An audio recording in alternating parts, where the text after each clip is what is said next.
There is a man who stood on the external landing gear strut of a Cessna 172 Skyhawk at 3,000 feet without a parachute, fought a choreographed combat scene against another man while the aircraft flew at approach speed, and then remarked afterward that he was clearly not receiving an aviation award for being smart. That man also held a certified flight instructor certificate, a commercial pilot license, an instrument rating, a multi-engine rating, a helicopter rating with over 1,000 rotary wing hours, and a Cessna citation type rating. He accumulated 10,000 total flight hours across 54 years in the sky.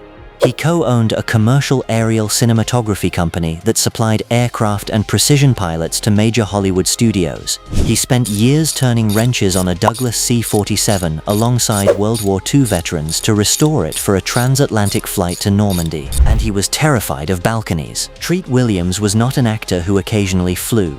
He was a master aviator whose acting career provided the means to stay continuously airborne.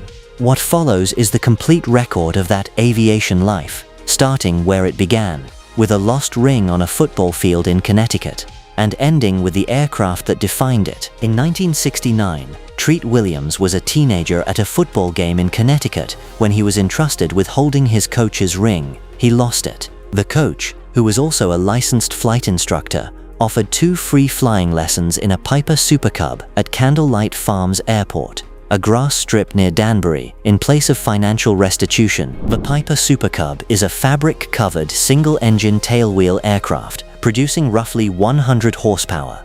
It lands slowly, responds honestly to control inputs, and teaches things about airspeed and coordination that glass cockpit aircraft can mask. The strip at Candlelight Farms was unpaved. The aircraft was as close to a flying kite as a certified aeronautical product gets. Williams described the initial lessons as frightening. He described his first solo flight as the opposite. When the aircraft broke ground and climbed away from the grass strip alone for the first time, he screamed with a joy that, by his own account, completely drowned out the engine. That first solo happened in 1969. The last flight in his logbook was 54 years later. The Super Cub started the story at someone else's expense. The next aircraft started it at his own, at $3,000, earned on Broadway, for an aircraft whose first inspection result was a mechanic refusing to touch it. The clipped-wing Cub is a modified J3 with a shortened wingspan. In the standard factory configuration, the J3's 35-foot wing generates maximum lift and the most docile handling characteristics in general aviation. Removing a section of the inboard wing reduces the span significantly, increases the roll rate, stiffens the structure, and transforms a training aircraft into an entry-level aerobatic platform. It handles nothing like a standard Cub. Williams purchased his from a commercial airline pilot for $3,000 during his run as Danny Zuko in the original Broadway production of Grease. He described the transaction as impulsive and the aircraft as acquired with the confidence of someone who did not yet know what an annual inspection was. When the mandatory FAA annual inspection came due, the mechanic at the local shop examined the airframe and refused to work on it. The mechanic was not wrong. The aircraft's condition fell below the threshold he was willing to certify as airworthy. Williams absorbed this lesson, that owning an aircraft and being responsible for its airworthiness are different disciplines, and never forgot it. His subsequent decades of aircraft ownership were characterized by rigorous maintenance practices and deep respect for the regulatory obligations attached to every airframe he operated. The clipped-wing Cub taught him what aircraft ownership actually required. What came next is where he began to understand what the sky itself could actually contain.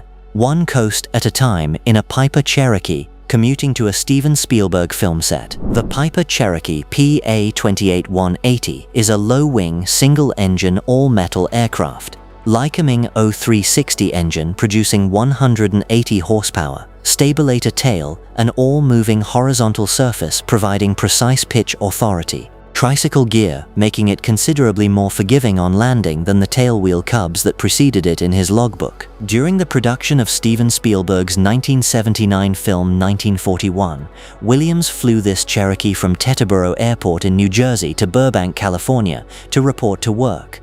This is not a route most pilots choose in a single-engine piston aircraft. The Rocky Mountains require careful meteorological planning, constant attention to density altitude at high elevation airports, and a healthy respect for terrain that does not forgive navigational errors. He described the transcontinental journey as taking what felt like 1,000,000 hours. He also described it as one of the most formative experiences of his flying life. The kind of flight that stops being an exercise in navigation and starts being a comprehensive education in aeronautical decision-making, weather management, and what the country actually looks like from below 8,000 feet. He flew the Cherokee coast to coast.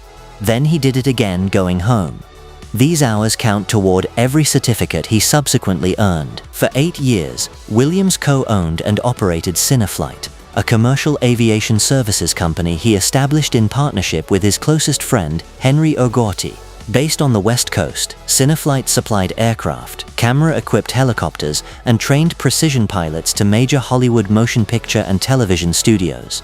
Running a commercial aviation operation for the film industry requires FAA waivers for low-altitude flying, urban airspace operations, formation flight, and stunt execution, a regulatory complexity far beyond recreational general aviation.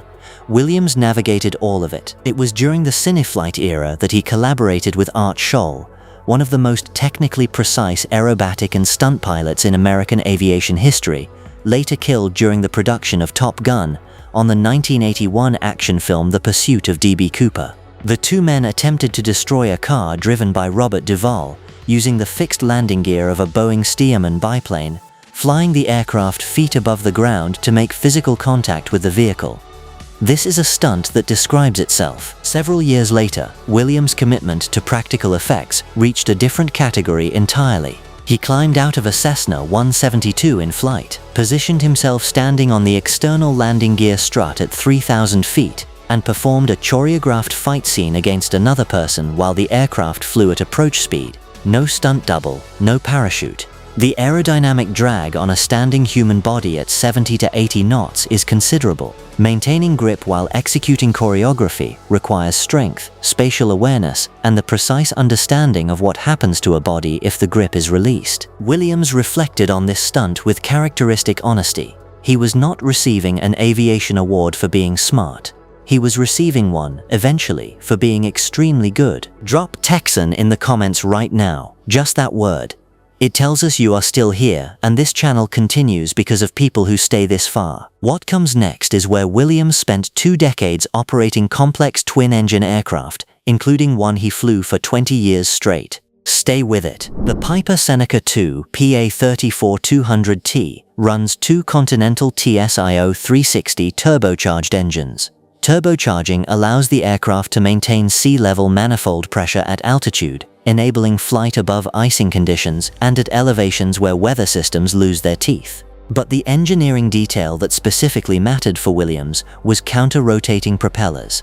In most twin-engine aircraft, both propellers rotate in the same direction, creating a critical engine, typically the left, whose failure during a critical phase of flight generates severe asymmetric thrust and a sudden aggressive yaw that can be fatal if not corrected immediately. Counter-rotating propellers eliminate this asymmetry entirely. Single-engine emergency procedures in a Seneca II are considerably more manageable than in a conventional twin. Williams operated this aircraft for 20 years. That is not a passing phase or a transitional logbook entry. That is 2 decades of scheduled maintenance, annual inspections, turbine management, and the accumulated institutional knowledge of a single airframe. He knew every characteristic of that specific aircraft. The Navajo Chieftain followed, a cabin-class twin running geared, turbocharged Lycoming Tigo 540 engines at 350 horsepower each, requiring precise thermal management on descent to prevent cylinder shock cooling.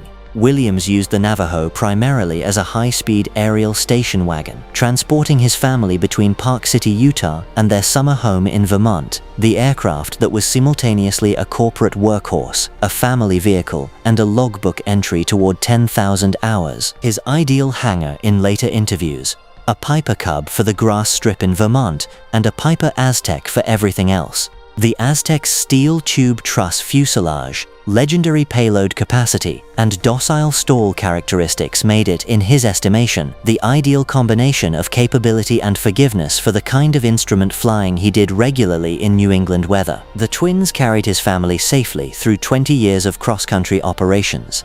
What came next carried something older and heavier: the obligation of a man who never served in uniform but understood precisely what that service had cost. The Douglas C-47 was the logistical backbone of the Allied forces in World War II. Two Pratt & Whitney R-1830 twin Wasp radial engines, 1,850 horsepower combined. Maximum takeoff weight 26,900 pounds. It dropped paratroopers into Normandy in the pre-dawn hours of June 6, 1944. The specific airframe, known as the Miss Montana, had a subsequent history as a smoke jumper aircraft in the American West, including a connection to the 1949 Man Gulch fire, where airborne firefighters died. When a team of aviation mechanics and volunteers in Missoula decided to restore the Miss Montana to full airworthy condition and fly it to France for the 75th anniversary of D-Day, Williams became involved not as a celebrity endorser, but as a working participant. He turned wrenches on the airframe. He used his platform to raise capital for the restoration.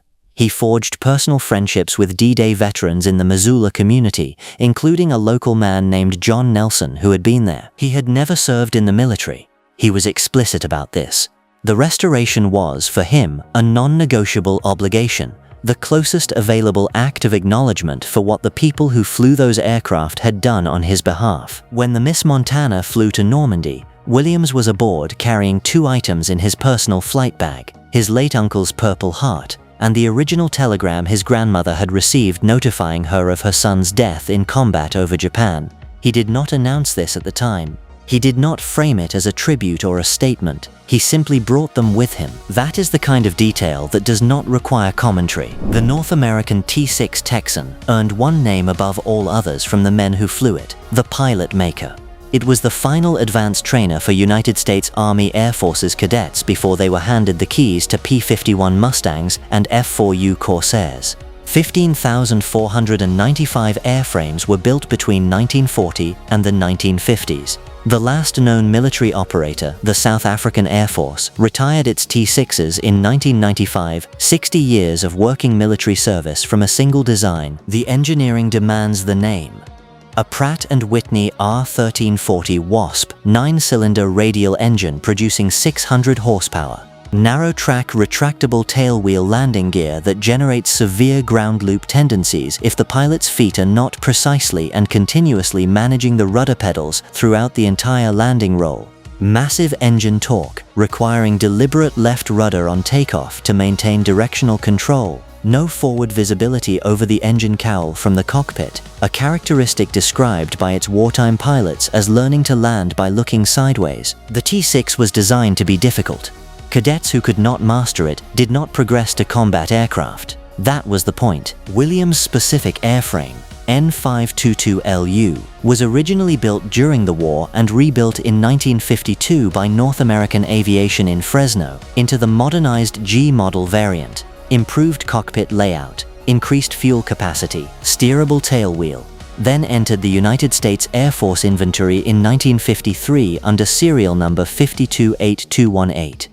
It served with the Air National Guard at Floyd Bennett Naval Air Station in New York, transferred to the Hawaii Air National Guard in 1954, was dropped from the USAF inventory in 1956, passed through civilian ownership beginning in 1957 with Hawaiian industrialist Walter Dillingham, and eventually reached the Stallion 51 operation in Florida, a world-renowned facility dedicated to the preservation and flight of high-performance WWI aircraft, before Williams acquired it. He owned it for 16 years. He described it as one of the great loves of his flying career. He was also a living legend of aviation, formally inducted by the Kitty Hawk Air Academy in 2011, joining a fraternity that includes John Travolta, Harrison Ford, and professional test pilots. He was commended explicitly for his 10,000 hours, his cine flight operation, his CFI certificate, and his children's book Air Show. published in 2010 by Disney Hyperion, which used authentic pilot radio phraseology and accurate aircraft specifications to introduce aviation to children aged 3 to 7.